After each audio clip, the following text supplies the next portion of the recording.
et publique. Arrêt RCCB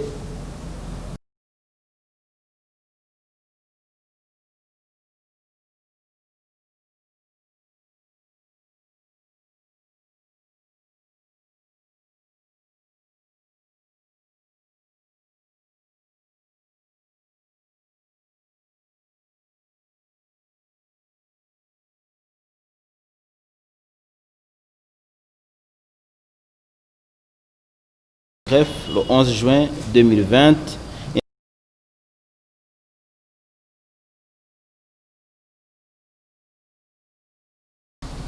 la Constitution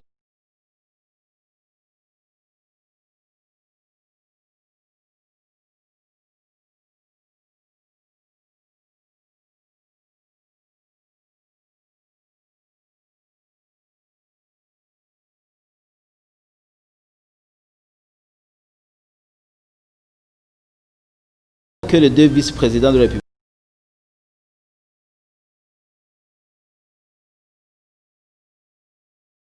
suite à l'alinéa 1er de la Constitution qui par la Cour constitutionnelle, le président de la République et le gouvernement agissant collégialement. En attendant la mise en place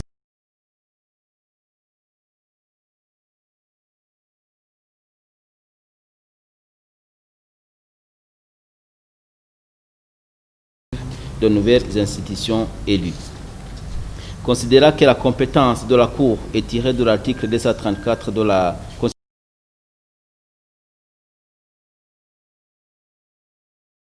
2019 portant organisation et fonctionnement de la Cour constitutionnelle,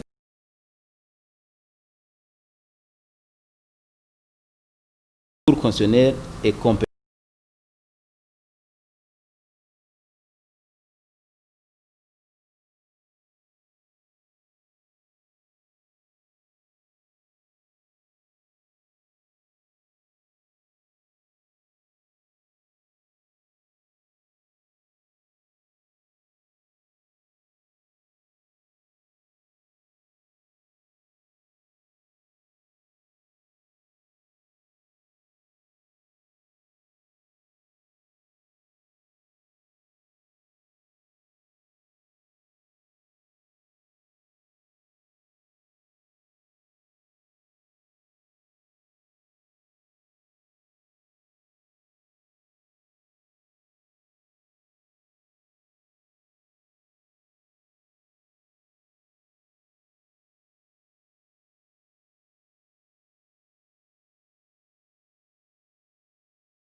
président de la République, Excellence Monsieur Pierre Nkurunziza, est attesté par le certificat de décès remis à la Cour à l'appui de la requête de constat de vacances et que de ce fait, la vacance du poste de président de la République est réelle, considérant que l'article 121 alinéa 2 de la Constitution dispose ce qui suit: en cas de vacance pour cause de démission, de décès ou de toute autre cause de cessation définitive de ses fonctions, l'intérim est assuré par le président de l'Assemblée nationale, aussi ce dernier est à son tour empêché d'exercer ses fonctions par le vice-président de la République et le gouvernement agissant collégialement. Considérant que les alinéas 4 et 6 du même article disposent successivement, l'autorité intérimaire ne peut pas former un nouveau gouvernement. Le scrutin pour l'élection du nouveau président de la République a lieu, sauf cas de force majeure constaté par la Cour constitutionnelle, dans un délai qui ne doit pas être inférieur à 1 mois, espéré à 3 mois, depuis la constatation de la vacance, considérant que l'intérim, tel que prévu par le constituant, est la période entre la cessation définitive des fonctions du président de la République avant le terme normal du mandat et un nouveau mandat issu de l'élection d'un nouveau président, considérant que pour le cas sous analyse, la question de la personne qui doit succéder au président défunt est posée du moment que le constituant n'a pas expressément prévu la cessation définitive des fonctions du président de la République dans une période où il existe un président élu,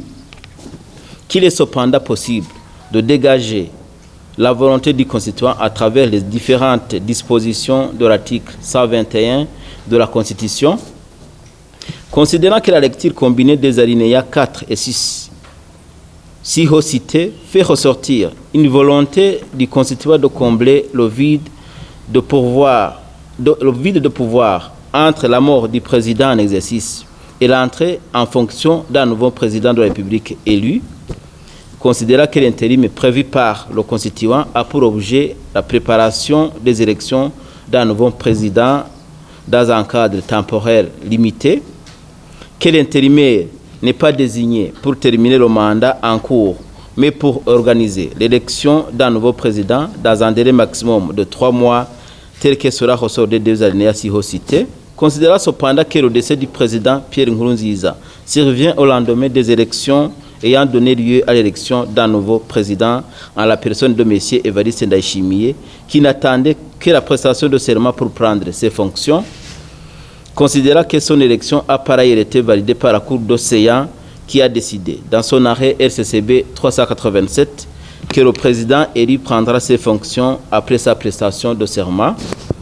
considérant que pour le cas en concerne, l'élection du nouveau président a été déjà conclue comme indiqué ci-haut, considérant qu'ainsi l'objet de l'intérim disparaît par le fait juridique de l'existence d'un nouveau président élu, qu'il faut par conséquent passer à la prestation de serment du nouveau président élu pour lui permettre de débuter son mandat conformément à l'article 104 de la Constitution dans son alinéa 1er qui dispose « Le mandat du président de la République débute le jour de sa prestation de serment et prend fin à l'entrée en fonction de son successeur. » Et par tous ces motifs, la Cour décide que la saisine est régulière, qu'elle est compétente, que la requête est recevable, que le poste de président de la République du Burundi est vacant, que l'intérim n'est pas nécessaire. Sixièmement, qu'il faut procéder le plus tôt possible à la prestation de serment du président élu en la personne de M. Évariste Ndayishimiye, que cet arrêt sera publié au bulletin officiel du Burundi. On siégeait à Bujumbura le 12 juin 2020, le président Charles Ndagijimana, le vice-président Jérémy Ntakirutimana, les membres Claudine Karenzo, Canisius Ndihokubwayo, Bernard Ntavyibuha, Grégoire Nkeshimana, Léopold Kabura, assisté de la greffière en chef Irène Nizigama.